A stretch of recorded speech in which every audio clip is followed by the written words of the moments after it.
मैं तो कहता हूँ कि 80 करोड़ हो, 80,000 हो, 80 अरब हो, अगर मोहम्मद की बात आ गई तो मैं 80 करोड़ को अपनी पैर की नोक पे रखता हूँ।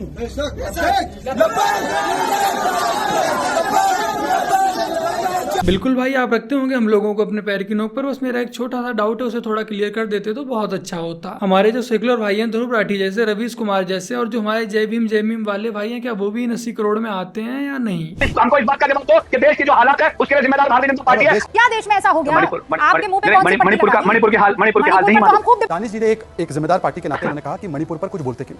दानिश जी, मैं मणिपुर पर पूरी डिबेट रूबिका के साथ करने के लिए तैयार हूं। पहले मुझे आप अष्टलक्ष्मी, जो हमारे नॉर्थ ईस्ट के 8 स्टेट्स हैं, उनके नाम और कैपिटल बता दो। नाम और कैपिटल बता दो 8 स्टेट्स के, जो नॉर्थ ईस्ट के स्टेट्स अष्टलक्ष्मी जिसको बोलते हैं, उनके नाम और कैपिटल बता दो। सर स्टार्ट कीजिए। बिस्मिल्लाहिर्रहमानिर्रहीम बोलिए। जय गणेश, जो भी आपको पसंद। Sir hello, audio check. हाँ, गूगल करा है। फुल फ्रेम करो जरा, फुल फ्रेम डालो। ये गूगल कर रहा है, ऐसे आंखें से दिख रहा है गूगल कर रहे हैं। हाँ, नहीं मार, ओह डिस्कनेक्ट ही हो गया। दानिश भाई कहाँ चले गए? 7 सिस्टर्स के नाम ही तो मांगे आपसे। 8 अष्टलक्ष्मी है, मैं बता देता हूं। कहाँ चले गए? मणिपुर, नागालैंड, सिक्किम, त्रिपुरा, असम, मिजोरम, मेघालय। नहीं, वो गूगल करते नहीं, अब मुझे लगता है कि लोगों को समझ में आ गया। शहजाद भाई मारते कम घसीटते ज्यादा हैं। तो राम राम मेरे प्यारे भाई बहनों की हलचल मजा में एक बार फिर से सबका स्वागत है अपने चैनल सैफरन पैट्रियट में। और मैं आपका भाई दुर्गेश लेकर आ चुका हूँ एक और नई वीडियो।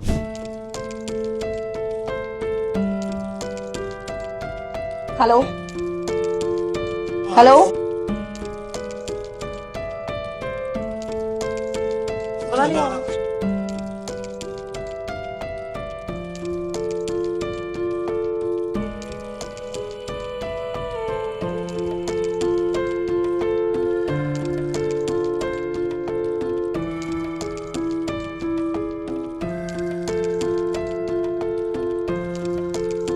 मेरे प्यारे भाई बहनों, आज के समय में ये बहुत ही ज्यादा खतरनाक स्कैम चल रहा है। यहाँ तो इसमें इसने वीडियो एडिट कर दी थी, बट बहुत सी जगह पर लड़कियों की कॉल आएगी, लड़कों के पास वो बिल्कुल ही न्यूड होंगी, उसके बाद लड़कों को वीडियो कॉल करेंगी। आप समझ भी नहीं पाएंगे, उससे पहले वो आपकी वीडियो पूरी स्क्रीन रिकॉर्डिंग कर लेंगे, फिर उसके बाद आपको ब्लैकमेल करेंगे। और फिर कोई आपको बड़ा पुलिस अधिकारी बनकर भी कॉल करेगा और आपसे अच्छे खासे पैसे ऐंठ लेगा। कई केसों में ऐसा भी देखा गया है कि जहाँ पर सच में जो रियल पुलिस वाले हैं वो भी इस स्कैम में शामिल थे। और यदि आप गलती से डर गए, इन्होंने आपसे 5-10 हजार रुपए मांगे और आपने सेंड भी कर दिए, उसके बाद ये लोग 5 या 10 हजार पे नहीं रुकने वाले, आपसे 10 हजार की जगह 20 हजार, फिर 1 लाख, फिर 2 लाख, 5 लाख, ये आपसे रुपए ऐंठते रहेंगे जब तक आप इन्हें देते रहेंगे। इसका सबसे बेस्ट और सरल उपाय यही है, यदि आपके पास ये कॉल आती है, आप स्कैम में फंस जाते हैं, तो आपको डरने की जरूरत नहीं है। आप उससे बोलिए तुझे जो करना है वो कर ले, उसके बाद वो स्कैमर दोबारा आपको कॉल नहीं करेगा। फलस्तीन के मुजाहिदों, हम तुम्हारे साथ हैं। फलस्तीन के मुजाहिदों, हम तुम्हारे साथ हैं।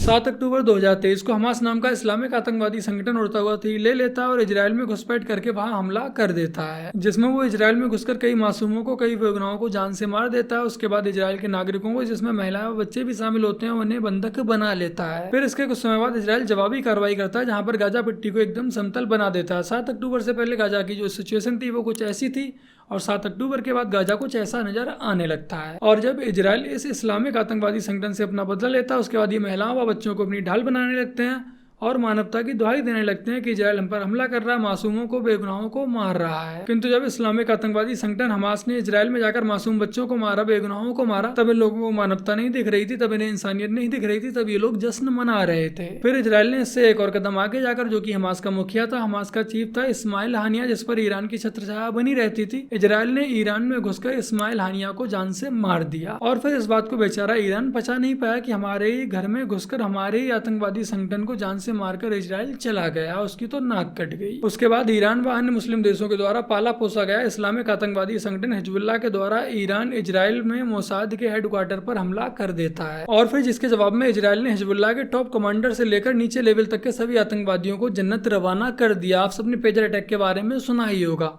और यहाँ तक हम लोगों को कोई भी दिक्कत नहीं थी, इससे हम लोगों को कोई भी लेना देना नहीं था। किंतु जब इजराइल के द्वारा इस्लामिक आतंकवादी संगठन हिजबुल्लाह के आतंकवादियों के लिए जन्नत 72 हूरों के लिए रवाना किया जाता है, उसके बाद हमारे देश में बैठे गद्दारों के पेट में दर्द उठने लगता है। एक आतंकवादी संगठन हिजबुल्लाह के प्रमुख नसरुल्लाह के मारे जाने के बाद हमारे देश के उत्तर प्रदेश के मुरादाबाद में जब मुस्लिम समुदाय के द्वारा विरोध प्रदर्शन किया जाता है, उनके लिए कैंडल मार्च निकाला जाता है, तब दिक्कत पैदा हो जाती है।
जिनका हमारे देश से ना कोई लेना देना, जिन्हें आतंकवादी संगठन घोषित किया गया है, ये उनके सपोर्ट में विरोध प्रदर्शन करते हैं, उनके लिए कैंडल मार्च निकालते हैं। एक तरफ ये लोग कहते हैं कि आतंकवाद का कोई धर्म नहीं होता, आतंकवाद का कोई मजहब नहीं होता, फिर उसके बाद ये लोग आतंकवादियों के लिए ही कैंडल मार्च भी निकालते हैं। यहाँ तक कि हमारे ही भारत देश में चेन्नई की एक मस्जिद के बाहर आतंकवादी नसरुल्लाह के पोस्टर लगाए गए, उस पोस्टर पर आतंकवादी का महिमा मंडल किया गया। आज हमारे ही देश में माइनॉरिटी के नाम पर, सेकुलरिज्म के नाम पर खुलकर आतंकवादियों को सरेआम सपोर्ट किया जा रहा है, ये स्थिति आ चुकी है। और सेम ऐसे ही कश्मीर में भी हिजबुल्लाह जैसे आतंकवादी संगठनों के लिए सपोर्ट किया गया, धरना दिया गया, उनके लिए रैलियां निकाली गई। और ये सब सिर्फ आम जनता तक ही सीमित नहीं रहा। कश्मीर के बड़े बड़े नेता जो कि इंडी अलायंस के नेता हैं, वो भी हिजबुल्लाह जैसे आतंकवादियों के समर्थन में खुलकर उतर आए। बाकी आप लोगों को बता दूं, कश्मीर में ये जो धरना प्रदर्शन किया जा रहा है, ये सिया मुसलमानों के द्वारा किया जा रहा है, क्योंकि जो हिजबुल्लाह संगठन था उसका जो आतंकवादी मेन था वो सब सिया कम्युनिटी से ही आते थे, इसीलिए यहाँ के जो सिया मुसलमान है वो भी इनके समर्थन में रैलियां निकाल रहे हैं। और फिर जो कांग्रेस है, इसकी इंडी अलायंस की जो पार्टियां, इन्हें किस चीज से मतलब, इन्हें तो बस वोट बैंक चाहिए, इसीलिए ये भी इन आतंकवादियों के समर्थन में उतर आए, क्योंकि अगर ये आतंकवादी का सपोर्ट करेंगे, इससे इनकी सिया कम्युनिटी खुश हो जाएगी और वो जाकर इन्हें वोट कर देगी। आतंकवादी हसन नसरुल्लाह के जैसे ही मौत की खबर सामने आती है, उसकी मौत की खबर सामने आने के बाद श्रीनगर से लोकसभा एमपी आगा रूहुल्लाह, पूर्व मुख्यमंत्री महबूबा मुफ्ती और पूर्व मंत्री इमरान अंसारी ने कहा कि इजराइल जो कर रहा है उसे अपराध की श्रेणी में रखा जाना चाहिए। और जैसे ही इन लोगों को इस आतंकवादी के मारे जाने की खबर मिलती है, ये लोग अपने चुनावी कैंपेन बंद करके उसके समर्थन में उतर आते हैं। मतलब कि एक आतंकवादी संगठन को खत्म कर दिया, उनके टॉप लीडर्स को मार दिया, उन्हें जन्नत रवाना कर दिया, 72 हूरें दिलवा दी, जो कि वो चाहते थे वही हो गया। तो कांग्रेस व इंडी अलायंस की पार्टियों के अकॉर्डिंग ये सब अपराध की श्रेणी में आना चाहिए। लेकिन हमास ने जो किया, हिजबुल्लाह ने जो किया, उसने तो मानवता पे, इंसानियत पर 4 चांद लगा दिए इनके अकॉर्डिंग। बाकी का आज आप लोग खुद ही इनके बयानों से देख सकते हैं कि ये कांग्रेस जैसी पार्टियां व इनकी इंडी गठबंधन जैसी पार्टियां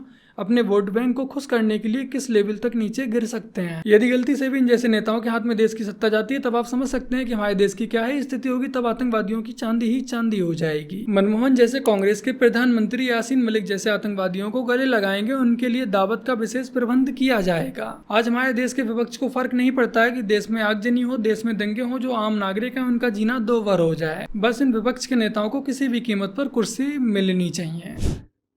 काय के लिए बनाई? इबादत करने के लिए, हथियार रखने के लिए, हथियार रखने के लिए। आप आज भी आप किसी में दबिश डाल दो बिना सूचना के, जखीरा आ जाएगा सामने। मस्जिद बनाई हथियार रखने के लिए, मदरसे बनाए ट्रेनिंग देने के लिए, बुर्का बनाया पहचान छिपाने के लिए, टोपी बनाई पहचान बनाने के लिए, बकरे कटवाए निर्दयी बनने के लिए, मातम मनाया खून खराबे के लिए, कब्र बनाई जमीन हथियाने के लिए, जनसंख्या बढ़ाई देश पर कब्जा जमाने के लिए, आतंकवादी बनाए डराने के लिए, लव जिहाद का माहौल बनाया हिंदू बहन बेटियों को फंसाने के लिए, और झूठा भाईचारा दिखाया हिंदू भाइयों को चारा बनाने के लिए।